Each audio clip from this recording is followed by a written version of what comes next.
everyone, and welcome. Today, we are diving into a very rich and meaningful story found in chapter 8 of the book of 2 Kings.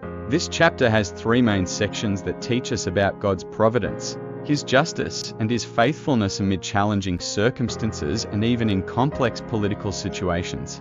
We find the story of the Shunammite woman, the prediction of Hazael's rise to the throne of Syria, and the record of the reign of Jehoram and Hazael in Judah under the influence of harmful alliances. Let's follow the narrative closely and reflect on the lessons we can apply to our lives. The chapter begins with a mention of the Shunammite woman. You might remember her as she appeared earlier in chapter 4 of 2 Kings. She was the woman who hosted the prophet Elisha in her home and, through divine intervention, was blessed with the birth of a son even though she was barren. Later, this same son died, and Elisha, through God's power, brought him back to life. So this woman had already experienced God's miraculous work in her life through the prophet Elisha. Now, at the beginning of chapter 8, we see Elisha once again involved in this woman's life. He warns her that a severe famine is about to strike the land of Israel, and he instructs her to leave the country with her family and find refuge where they could survive during this 7-year period. Here we see one of the recurring themes in this chapter, divine providence. God doesn't just care about the big political and international events, but He also takes care of the personal and family needs of His servants. The Shunammite woman, having already experienced God's goodness in the past, fully trusts Elisha's word and departs with her family.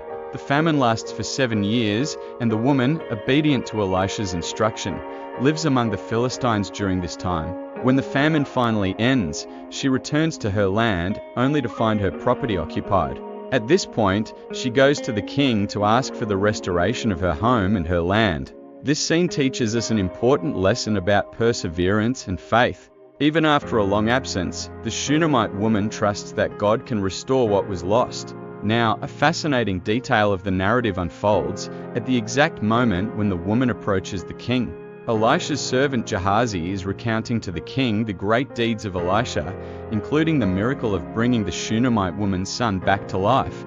When Gehazi sees the woman, he recognizes her and tells the king, "This is the woman, my lord, the king, and this is her son whom Elisha restored to life." This is divine providence. At the very moment the woman was about to make her petition, God had already set the stage for her story to be told and for her to find favor in the king's eyes.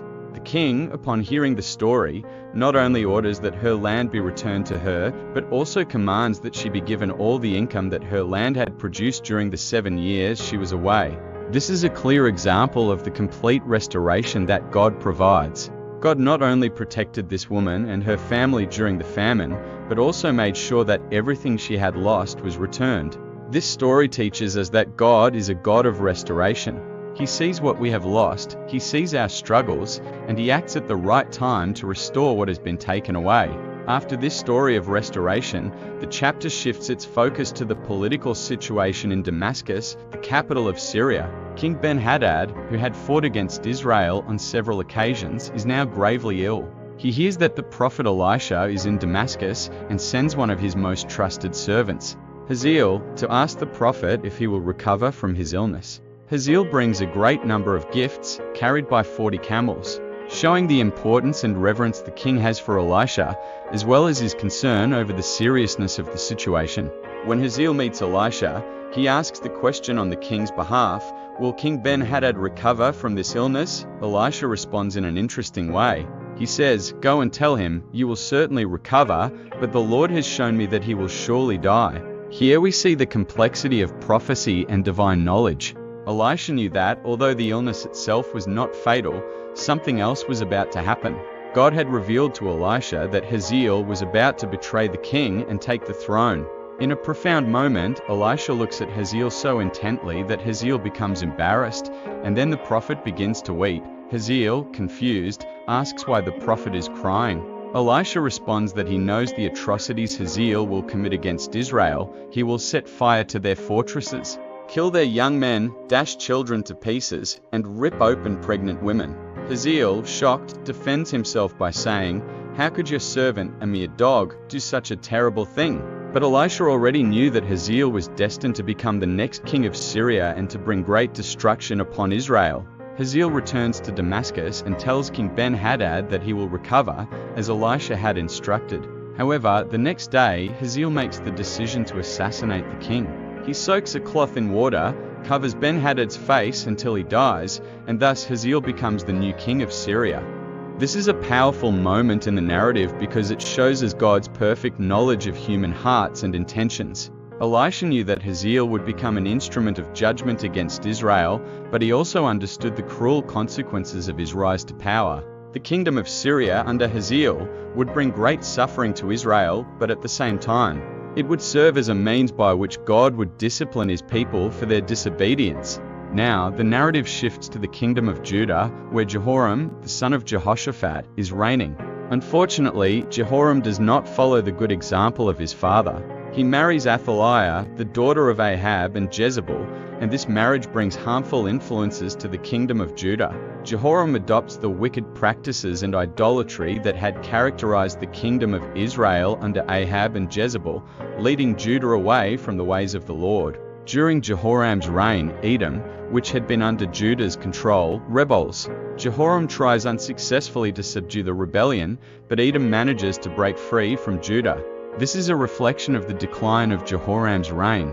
When a leader turns away from God, he loses not only divine blessing, but also the authority that comes from walking in God's ways. Jehoram, influenced by ungodly alliances and idolatrous practices, sees his kingdom weaken and face rebellions. Yet, despite Jehoram's sins, God does not completely destroy his house because of the covenant he had made with David. God had promised David that his lineage would continue, and even in the midst of his descendants' disobedience, God remains faithful to that promise.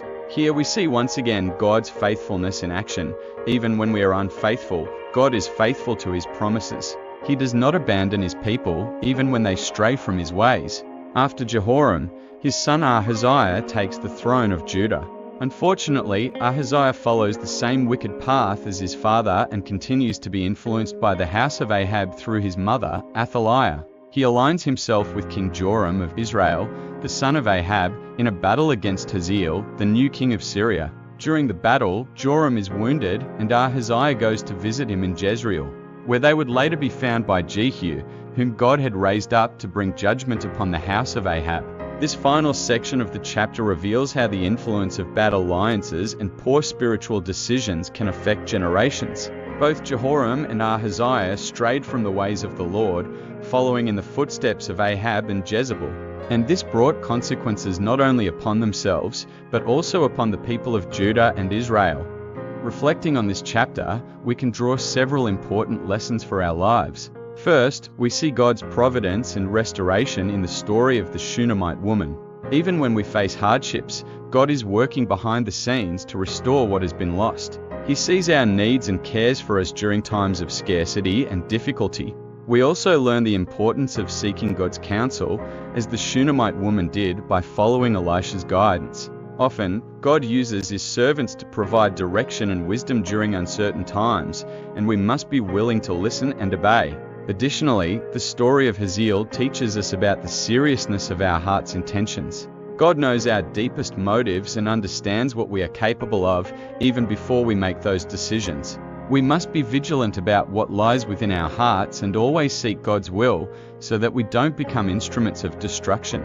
Finally, the decline of the kingdoms of Judah and Israel reminds us of the consequences of turning away from God's ways and forming alliances with evil. Even when we are surrounded by negative influences, we must remain steadfast in our faith and continue to follow God's path, knowing that He is faithful to fulfill His promises.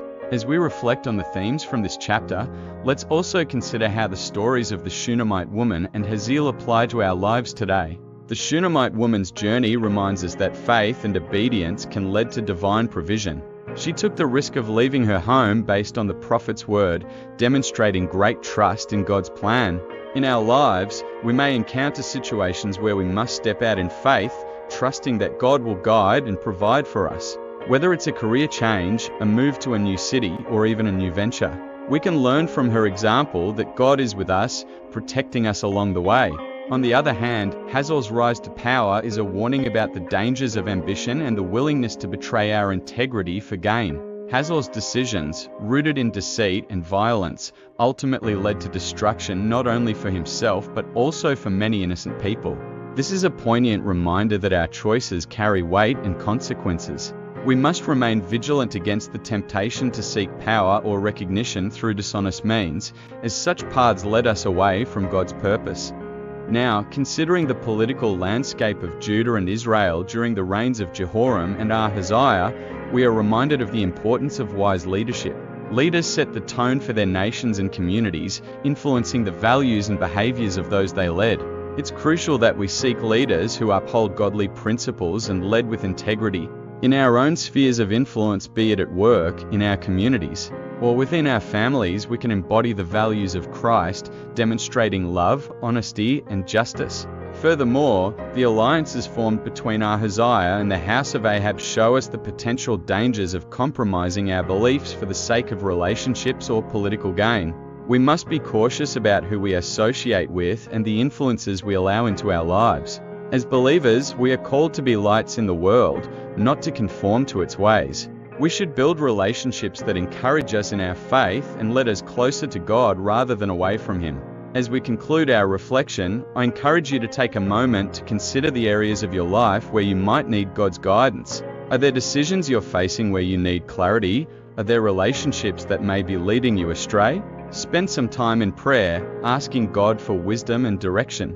Remember that God is faithful and will guide those who seek Him wholeheartedly. Thank you for joining me today as we explored the rich teachings found in 2 Kings chapter 8. I hope you've been encouraged and challenged by these stories. May we continue to trust in God's providence and remain faithful to His calling in our lives. If you enjoyed this video, please like, share, and subscribe for more content like this. I would love to hear your thoughts and reflections in the comments below. Until next time, may God bless you abundantly.